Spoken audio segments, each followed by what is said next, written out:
Hello guys, good morning and it's day 2।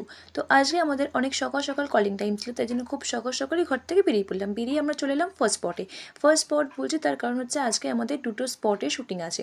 তো এসে তাড়াতাড়ি করে আমরা ঝটপট রেডি হয়ে নিলাম। রেডি হয়ে চলে এলাম আমরা আমাদের সেট আপে। আর এই যে বিগ পোস্টার তোমরা দেখতে পাচ্ছ, এটা হচ্ছে আমাদের হিরো আর্য সিংহ রয়। নেক্সট আমরা ব্রেকফাস্ট করে নিয়ে কাজে মন দিলাম, অ্যান্ড সেটা কমপ্লিট হয়ে যাওয়ার পরে চলে গেলাম আমরা আমাদের নেক্সট স্পট। প্রায় 4:30 বাজে তখন গিয়ে পৌঁছলাম। কোনো দিকে না তাকিয়ে চলে গেলাম সবার আগে পেট পুজো করতে, তার মানে লাঞ্চ করতে।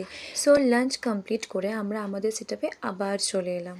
ডে 1-এ আমি তোমাদেরকে বলেছিলাম আমার পার্স চুরি হয়ে গেছিলো, বাট অ্যাকচুয়ালি কী হয়েছিল, যখন আমি রিক্সা দিয়ে পড়ে গেছিলাম তখন পার্সটাও আমার সেখানেই পড়ে গেছিলো, অ্যান্ড সেটা আমি তুলতে ভুলে গেছিলাম। তো অনেক খোঁজাখুঁজির পরে আমি সেটা খুঁজে পেয়েছিলাম পার্সটা কীভাবে, কারণ একজন ব্যক্তি সেটাকে তুলে রেখেছিল, অ্যান্ড তারপরে তিনি আমাকে সেটা ফেরত দিয়েছিলেন। তো ইটস ভেরি থ্যাঙ্কফুল কি আমি সেটা অ্যাকচুয়ালি ফেরত পেয়েছি। এনাকে হয়তো অনেকেই চিনবেন, ইনি খুবই ভালো মানুষ, তাই জন্য এনার সাথে একটুখানি ফটো তুলে নিলাম। কেমন লাগছে কমেন্টে অবশ্যই জানাবেন কিন্তু। তারপরে বেজে গেল 9:30, অ্যান্ড দেন আমাদের হয়ে গেল প্যাক আপ। ভিডিওটি ভালো লাগলে অবশ্যই like, comment, share and follow করে দিও, অ্যান্ড দেখা হচ্ছে আবার নেক্সট ভিডিওতে। টাটা।